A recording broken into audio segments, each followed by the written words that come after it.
In my everyday life, very few people know about this channel, but they do know I'm a big Cardano enthusiast. So I'm sometimes asked how I can be so into Cardano when Ethereum is moving to proof of stake. There are many reasons for this, but the one that's easiest to understand is very simple. It's freedom. I believe that freedom will always eventually beat captivity. Why? Because captivity is an ordered state, and ordered states tend to eventually give way to entropy. Freedom is closer to entropy, and so freedom will eventually win. Ethereum made a crucial early mistake that eventually metastasizes into a fatal flaw. They chose slashing, and slashing requires captivity of your assets. Lockups. This is not out of character for the EVM world, where the very notion of success is measured in total value locked, and an overall culture of lockups prevails. But lockups beget centralization, and centralization begets the very risks, custodial and otherwise, that spurred Satoshi to create crypto in the first place. Cardano's Ouroboros requires none of this. Our brand of proof of stake represents freedom from lockups and captivity and custodial centralization. That's why Ethereum's moving to proof of stake makes it even easier to choose Cardano. The Ethereum maximalists would rather that we take our assets off our ledgers, that we deposit them, that we lock them up so that they can be slashed and rehypothecated and plundered like everything else in the robbery forest. To that I say, this isn't Ethereum, this is Cardano. We have a culture of freedom, not of captivity. So if you want our coins, you'd be better off to just try to come and take them. Ready? Let's go.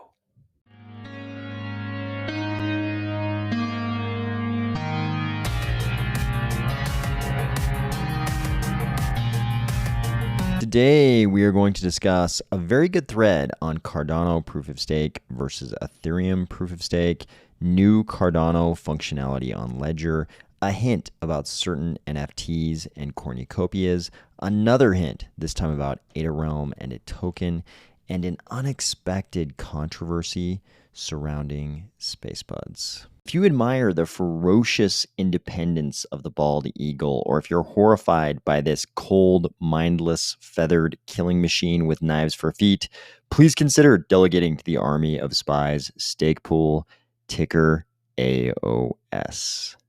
I honestly think that Ethereum's move to proof of stake will be one of the best things that could ever happen to Cardano, because our culture of freedom will be contrasted against Ethereum's culture of captivity and lockups, or at least we can say their acceptance of lockups and captivity will stand in stark contrast to our rejection of those things. And Alan Wu has a great thread here. I actually think one of the best parts of this thread is something he said after the thread, but we'll get to that in just a second. He says, in the past, I've tried my best not to, throw accusations at Ethereum, but since they're attempting to represent proof of stake with the hot garbage that they call a product, I feel that it's important that people know that Cardano's proof of stake is the gold standard. This is something I think the Cardano community should run with. Cardano's proof of stake is the gold standard. We have a lot of scientific research to back that up. It's not marketing and puffery. We have a lot of research to back up the idea that Cardano's proof of stake is the gold standard for proof of stake consensus protocols in crypto. Alan says, Cardano's proof of stake has been live for 2 years. It has flawlessly gone through multiple upgrades without forking or crashing. It's natively liquid proof of stake without centralized solutions that Ethereum is trying to pass us off as innovation. That is, this is my little addition. He's talking about Lido here. Ouroboros is Nakamoto consensus, unlike other proof-of-stake chains, so 51% to attack, just like Bitcoin. Ethereum is not. Ethereum proof-of-stake requires slashing, which makes staking not risk-free. Cardano proof-of-stake does not. So if Ethereum developers could acknowledge that liquid proof-of-stake is already live on other protocols, I have no problems with Ethereum. There's a big and real community, unlike Solana. So just on that, I think it's respect-worthy. But the recent shameless attempt to rewrite history is bad for the space, as Ethereum's proof-of-stake failures can and probably will soon cast doubt on proven proof-of-stake tech like Ouroboros. And here he's highlighting the, a little addendum to the PSYOPs campaign that's been waged against, proof of stake largely, but specifically Cardano. And it's smart. If you're trying to engage in a PSYOPs campaign against Cardano, one of the best things would be to equate proof of stake with what's going to happen with Ethereum proof of stake. Because what we already know is that Ouroboros proof of stake, Cardano's proof of stake protocol works great. But there are a lot of reasons to believe Ethereum's proof of stake system will not work so well. In fact, we've already seen it with loss of keys. Even just looking at the one thing, the stake pools in Cardano have never lost the delegator's assets because they never have custody of it. They never have the ability to lose it. In Ethereum, we've already seen it. We've already seen it on the beacon chain, and they haven't even really merged to proof of stake yet. Alan makes a very good point about this false equivalence. Down below here, he says, the amount of times I've wanted to punch a wall because some BTC guy says that proof of stake is centralized because Lido, or that it has not yet proven itself to be secure. Very good point. Someone else responds, you're correct, yet many blockchains being built today still require a lockup period, weird times. And here's where I think Alan makes the best point of the whole thread. He says, those will naturally be phased out like MySpace and Jenga. I've never understood how to pronounce this. Jenga. User experience is king. Nothing beats native liquid staking. I think he's exactly right about this. Would you rather stake off your ledger? You can delegate in Cardano with full custody of your assets. Would you rather be in that scenario? Would you rather live in that world? Or one where you have to give up custody of your assets, they have to go into captivity, and all these bad things can happen to them? It's very clear to me which one of these is going to be a better user experience, especially after people start experiencing more of what's already happened with Ethereum proof of stake, where the stake pools are doing things like losing the keys to all of their delegators' assets. Cardano, please never change. Stick with this culture of freedom thing over any kind of longer timeline. Freedom will eventually prevail over captivity. Speaking of ledgers, Ledger support is letting us know the latest update of the Cardano app in Ledger Live allows you now to see the ticker of the Cardano token you are sending on your Nano during a transaction for the 100 most common tokens. This is obviously great for us in Cardano. If you don't have a hardware wallet, I highly recommend you pick up a hardware wallet.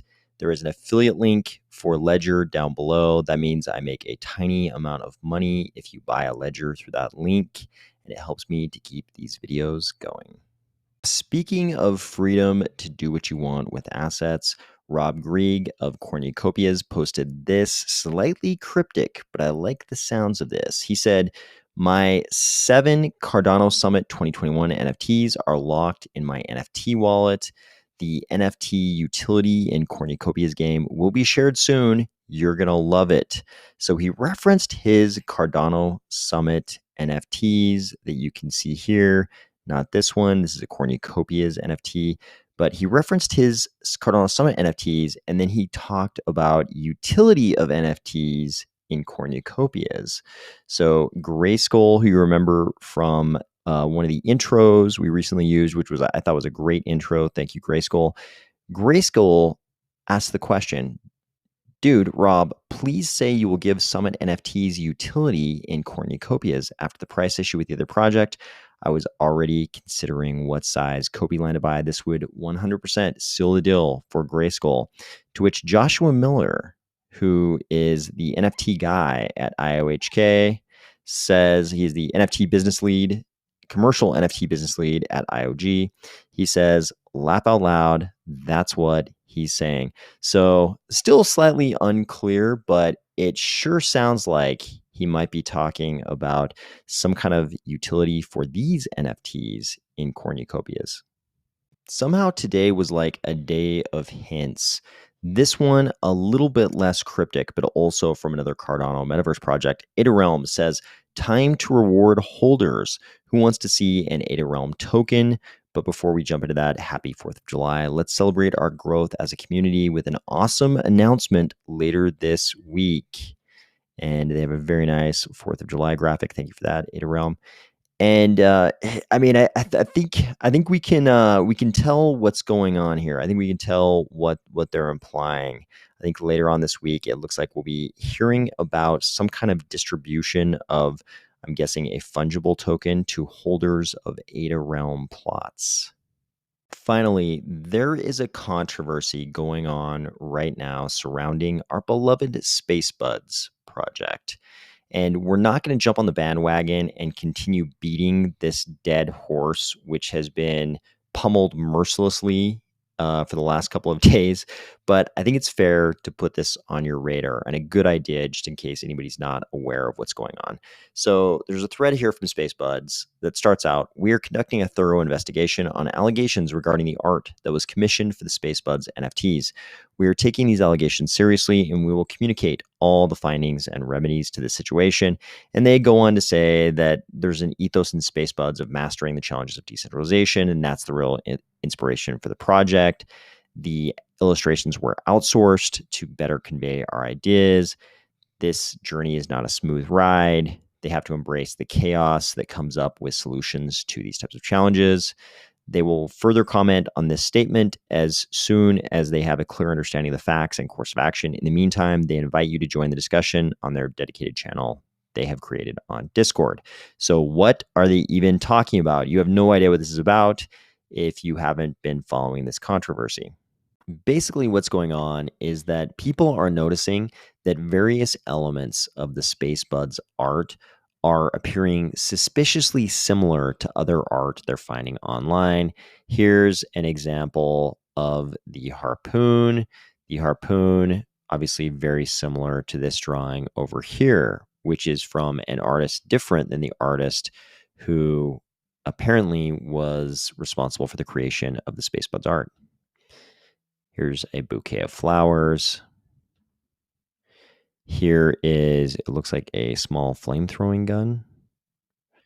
You can see it's a slightly simplified version, but there are definitely some very similar things about these two flame-throwing guns. And this one, very strong similarities there. Obviously, these two wolf heads look very, very similar. People are posting this, saying it's the response of the artist in Discord. This response says, "I have not plagiarized anyone, or at least I have not done it intentionally." He says he's talking about a certain one of these drawings. He says, "That said, the drawing is very similar. That's obvious. In fact, our styles are very similar, but I have not plagiarized this art." People are posting this, which looks like it's a response from Alessandro of Spacebudz. He says, "We reached out to a few of the artists already. Today I saw the anglerfish popping up as well. I think we have a chance to get this done by securing all the copyrights and reaching out to all the artists, but we need to make sure we have all the pieces." It looks like he's indicating the original artist isn't of any help right now and doesn't tell us where he took inspiration from, so we have to do it on our own. If you make further findings, post the image here and ideally attach a contact to the artist. So this looks like the project founders are going above and beyond. It's not exactly clear the relationship between this other art and the art their subcontracted artist eventually delivered to them. But it looks like Alessandro and the rest of the Spacebudz team are going above and beyond and reaching out directly to these other artists who may be the original artists behind this imagery, and just going ahead and trying to secure the copyright to that art so that there's no question about who might own these different elements of art in the Spacebudz series. So I strongly applaud Alessandro and the Spacebudz team for doing that. I'm not sure how many NFT project founding teams would go this far, but this is Cardano, and we do things a little bit differently over here. I hope that everybody who celebrates it had a fantastic 4th of July, fireworks, barbecues, drinks, all those good things. I think I'm going to head off for some drinks myself, and I will talk to you tomorrow.